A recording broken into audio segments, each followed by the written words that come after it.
Cody, congrats on the win, man. Pretty dominant performance from start to finish. Seemed like that fight was almost on a loop, the same sequence going on quite a bit. Talk to me about your performance. How did you think you did in that one? It was all right. You know, I don't feel like I did my best. A little bit flat-footed maybe on the feet, a little sloppy, you know. I want to do better, but it's good, you know. One of those nights, one of those weeks, I had some adversity in a sense where I didn't get exactly what I wanted. Had to go almost 3 rounds. I think that's good for me in the long run to get that pro experience, multiple rounds. The guys that don't go away easily, you know, different exchanges, different sequences. I'll learn from it. You talked about the adversity. What do you think it was specifically that prevented you from being able to get him out of there earlier? I don't know. I mean, he was tough. I was landing some heavy shots. I was surprised. Any one of those, I thought he's going to go limp. And he hung in there. I cut him, landing elbows, heavy shots from the top. He was tough. Yeah. And the referee for this fight was Yves Levine. He's obviously a very legendary ref. This is the first time he's repped a major fight since October 2019. A lot of people thought this fight should have been stopped sooner. Were you surprised that it wasn't stopped before it was? Yeah, in the second round, I thought he was going to stop it. I mean, I was landing like double digits in a row without – he wasn't even moving. He was just taking. I thought it was going to be stopped, but it is what it is. I can't focus on that stuff. I'm just in there to hit him and hurt him until the ref stops it. Sure. And I guess where do you go from here? What do you think's next? Like, is there anything you have to go back to the drawing board and really try to focus on and improve on? Everything. I mean, I didn't finish him until the end of the 3rd round, so everything. Yeah. And are you trying to get back in there sooner rather than later? Take some time off? What do you think? Sooner. I'm going to go home for the holidays.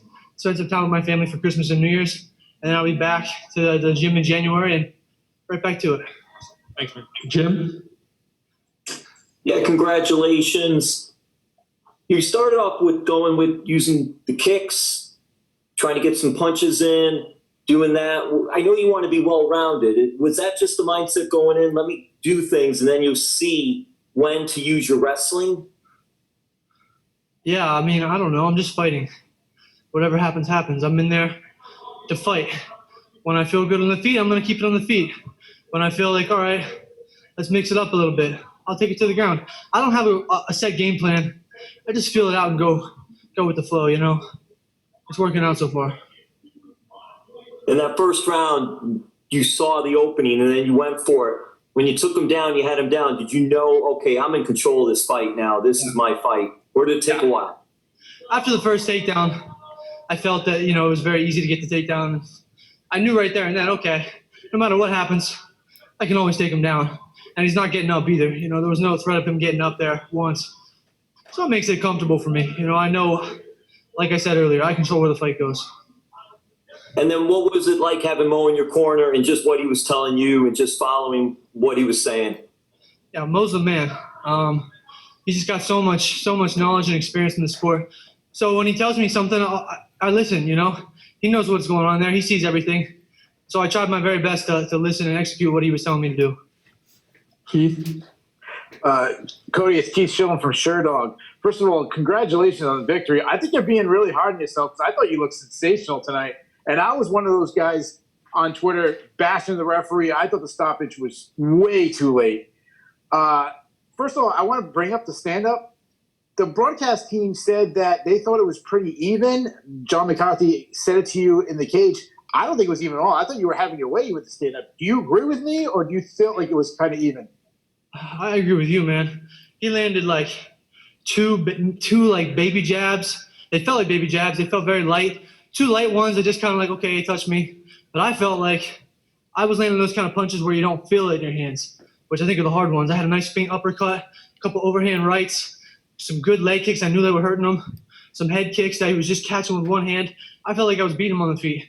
That's why I shot for the takedown, not because I felt like it was close, because that's the time to shoot. I'm piecing him up on the feet. Now he's thinking about the strikes, take the shot.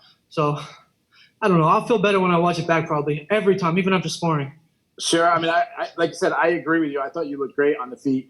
My last question, I know you've probably been asked this before, and I apologize for asking it again, but when a fighter ends their collegiate wrestling career, you know, there's kind of 3 avenues to go. One avenue is to go the international scene with the freestyle and the Greco. The other one is coaching, and then the third avenue is MMA. What attracted you to MMA?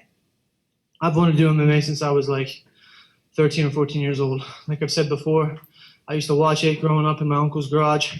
watching GSP fights, seeing the crowd go nuts for him, and I knew this is what I want to do. So there was no question about it. As soon as I finished nationals, my very first thought while at the arena was time to start training MMA. Donna? Hey, Cody, congratulations on a great win. Talk to me a bit about what's next for you. Are you sticking around at featherweight, or are you considering maybe at some point going back up to sort of 155 and seeing how you do in those higher weight classes? Oh, do I look too big for 45? Well, you look big in there tonight. You certainly looked a whole lot more powerful, and you would complete. You had your way with them on the ground. So yeah, I would say I could see you up at 55. Someday. I'm making 45 right now. I'm young. So right now is the time to make it. As I grow, when I get too big for 45, I'll go up to 55. I definitely want to fight them both. You mentioned there that you had some adversity. Were you talking about just in the cage, or was there a tough week this week? Yeah, it was just one of those weeks, you know. It happens. Every little things, nothing major, nothing, you know, world changing, but just those little nagging things that happen. This doesn't go right. Something comes late. This goes wrong. I'm having trouble with this.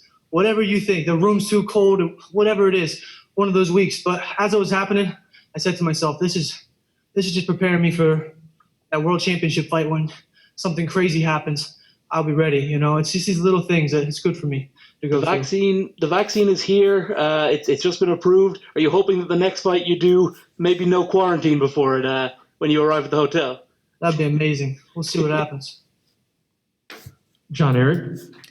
Hey, Cody, I believe it was the second round, there was a submission attempt that you went for, and at one point it looked like it was kind of in there, and that Yves Leving was kind of checking it out to make sure if Kenny was still awake there. Just how tight was that choke, and did you think that you had it locked in there and that you had it done there? Yeah, that's my choke. I really should have finished that. I don't know what went wrong, but I heard him breathing, so I knew it wasn't in. And so eventually after, I gave it a good squeeze, but when I heard him breathing, I let go and went to mount. Thanks. Congratulations on the win, too. Thank you. Last one, Luis? Hi. It was a very dominant performance. This was your fourth victory in Bellator. How important is for you to finish the year with this winning streak? And when do you want next? Yeah, of course. I mean, I don't ever want to lose, so it's very important for me to win. And it's important for me to get finishes as well. You know, my arms were getting tired from all those ground and pound shots, but I knew, man, I had to push it. I wanted to get that finish. 15 seconds left. I get it out and got the finish. I'm looking to get back in there not long from now. I want to keep it rolling. All right. Thanks for the time, Cody. Congrats on the win. All right, thank you, guys.